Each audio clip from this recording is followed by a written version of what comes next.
Povo meu, estamos classificados, hein?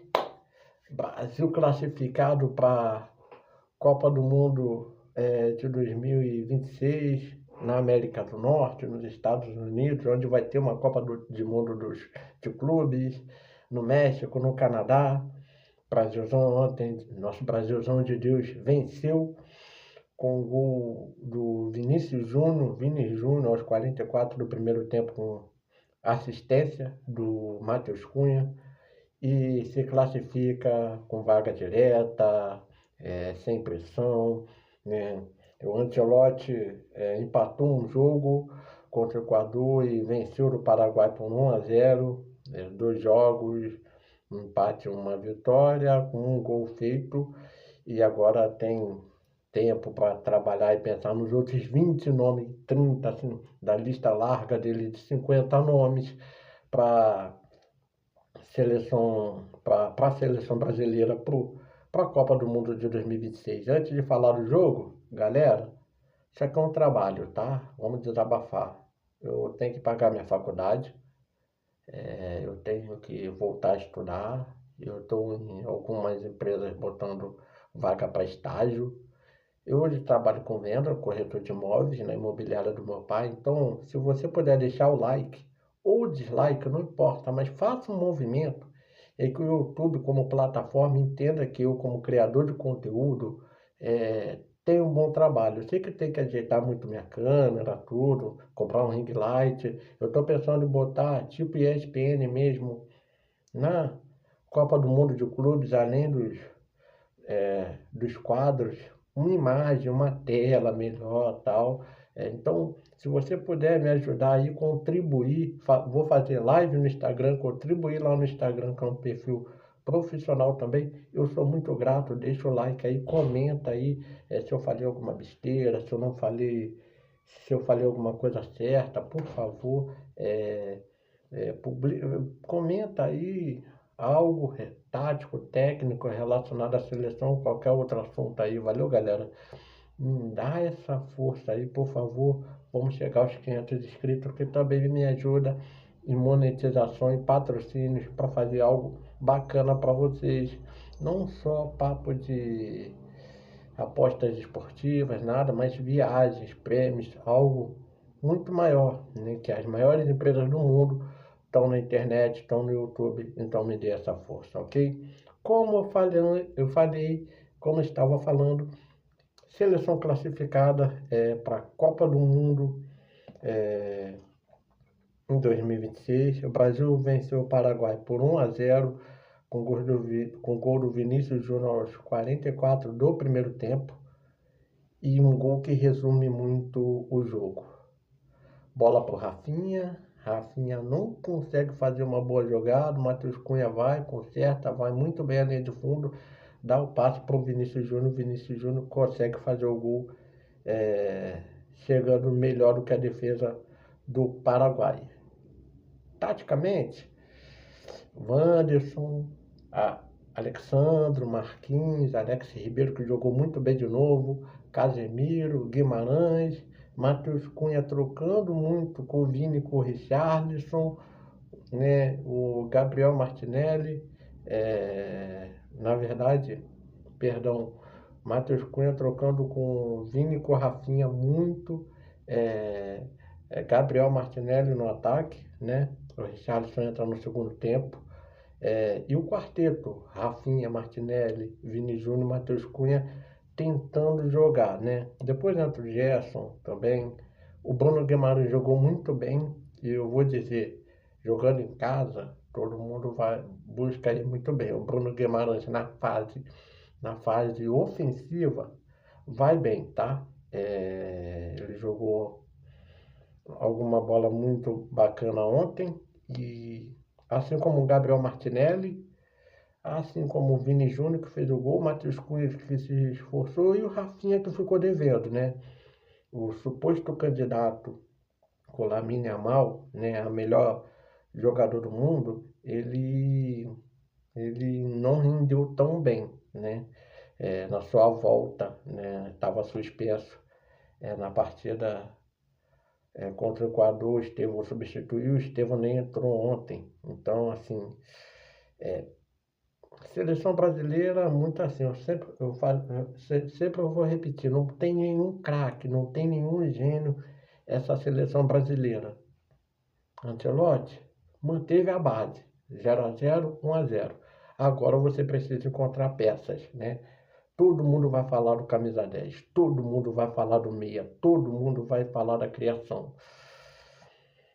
Mas aí agora ele vai ter que ver a questão do Gerson, do Bruno Guimarães e do João Gomes, né?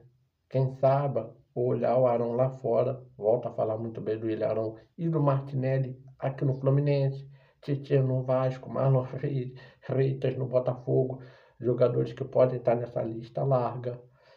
Camisa 10, eu acho que nós temos duas boas opções, o Eduardo e o Veiga, o Eduardo no Cruzeiro e o Veiga no Palmeiras, mas o Eduardo tem que buscar a vaga de meia no Cruzeiro. Hoje ele está com o Matheus Pereira, ele tem jogado até recuado de volante, muitas das vezes, e o Veiga tem que voltar a ser titular no Palmeiras para eles se empolgarem. Acho que o Veiga tem um Mundial para... Tem nada melhor do que se empolgue do que uma Copa do Mundo de Clubes, para ele tentar entrar nesse meio campo. A questão do Gerson, que jogou ontem, entrou no segundo tempo, né? Porque deu lugar ao Rafinha que voltou ao time. O Gerson tem que entender muito, querer saber muito o que vai fazer da vida pós Copa do Mundo de Clubes. Eu ia deixar para falar depois, mas vou falar logo. Sou contra, né? Ele ir para a Rússia. O amor ao dinheiro é a raiz de todos os males, diz aquele livro grosso e milenar, como se canta Thier em uma das suas músicas, com Ferrugem. Aquele livro é a Bíblia Sagrada. O Gerson não pode ir por dinheiro, o Gerson tem que ir por amor à camisa de um clube e amor ao futebol. Se ele amasse o Zenit, o Spartak, quisesse morar lá e quisesse encarar a guerra, já seria uma loucura, mas futebol tem um amor incondicional. Mas por conta de dinheiro, espera um pouco, espera uma proposta da Alemanha, da Itália, da Inglaterra, da Espanha, joga muita bola, da Turquia, da Holanda. Hoje, para a Ucrânia é muito difícil, porque o povo ucraniano está sofrendo muito, ainda mais para uma ditadura russa. Não importa se a ditadura é de esquerda ou de direita, ou comunista ou fundamentalista, a ditadura tem que ser banida da nossa sociedade, tanto quanto como a Rússia foi banida do esporte. Então, Gerson, fica no Brasil e busca a tua vaga jogando no Brasil, ou espera uma outra opção de ir para a França, como o Bruno Guimarães, não, ir para a França ou ir para a Inglaterra, como o Bruno Guimarães está. Você foi para a França no Olympique de Marseille e treinou com o São Paulo, então espera, muito bem esperado, fica quietinho aqui para você nos ajudar com cabeça na Copa do Mundo que você vai. Nessa você vai, você tem que ir, né? Até para tua carreira, tem um nome muito bom, como volante, não como meia, acho que você deve ir sim. Fora o Gerson, vai ter briga, vão ter muitas brigas na seleção, e a gente espera que essas brigas aconteçam sadiamente, e eu espero sim um meia e que se defina o centroavante da seleção. Eu acho que, ainda falo, só temos dois, o Gabriel Barbosa no Cruzeiro e o Pedro no Flamengo. O Matheus Cunha, o Richarlison, o Yuri Alberto, o Endrick. Se o Vitor Roque resolver jogar, eles vão brigar por vaga, mas certeza para mim é que ainda esses dois vão receber convocações para brigar pela, pela titularidade da camisa 9 ou 11, que é a 10 que eles queiram vestir na seleção brasileira. Voltando ao jogo contra o Paraguai, cara, eu peguei os números aqui do Google, eu vou baixar o SofaScores para me ajudar mais, tá? Chutes a gol, 11 do Brasil e 5 do Paraguai. Chutes no gol, no alvo, 4 do Brasil, 1 do Paraguai. Posse de bola, 73% de posse de bola do Brasil, 581 passes trocados contra 27% dos 116 dos paraguaios. Então, assim, o Brasil criou muito, mas não tem aquele jogador decisivo. O gol do Vinícius Júnior não foi muito bem trabalhado, como eu falei. O Rafinha, que para mim foi mal no jogo, de novo, se embolou com a bola, o Matheus Cunha consertou. E o Brasil sai com o gol no primeiro tempo. No segundo, o Brasil tenta tomadas de decisões muito erradas. O Paraguai teve que sair porque acabou a cera do Gatito. O Gatito fez uma cera muito boa no primeiro tempo até tomar o gol. Gatito Fernandes, ex-Botafogo. E agora a gente sabe, ex-Figueirense, ex-Vitória. Tem uma história muito boa aqui no Brasil. No Figueirense eu já sabia, não sabia no Vitória. E o Brasil foi ter que jogar. E quando jogou, tomada de decisão. Falta muito craque na seleção. Quando o time vem aberto, sul-americano, o Brasil muitas das vezes é obrigado a golear. Tirando a Argentina e o Uruguai, que são futebols muito potentes ofensivamente. O Paraguai não tem essa potência mais defensiva. Quando se abre, o Brasil tem que fazer os gols. E o Brasil não fez os gols. Para uma goleada. Então tem que animar muito mais ainda o Ancelotti, que fez aniversário ontem, parabéns, 62 anos, se eu não me engano. E o Brasil precisa dar a sua melhorada gradativamente, como eu falei, na lista larga de nomes que o Ancelotti tem. Vamos falar eu vou elogiar o Wanderson, lógico, eu vou elogiar de novo o Alexandre Ribeiro. Alex Ribeiro jogou muito bem. Ficou faltando do Rafinha, mas a seleção brasileira consegue sim crescer o seu futebol continuamente, aos poucos. Vamos falar das pontuações, da classificação. A Argentina está com 35 pontos, já classificada. Equador com 25 e Brasil com 25 já estão classificados. O Paraguai tem 24 pontos, praticamente classificado junto com o Uruguai. O Uruguai é o quarto, o Paraguai é o quinto, com 24 pontos. Aí Colômbia, Venezuela e Bolívia brigam pelas duas últimas vagas, né? Colômbia está em sexto, Venezuela em sétimo e Bolívia em oitavo. Peru em nono com 12 pontos, Colômbia com 22, Venezuela 18, Bolívia em oitavo com 17, Peru em nono com 12 pontos. O Chile é o lanterninha, quem diria? Chile do Salas, do Samorango, com 10 pontos, não se classificando numa eliminatória que são 6 vagas diretas, mais a sétima da repescagem.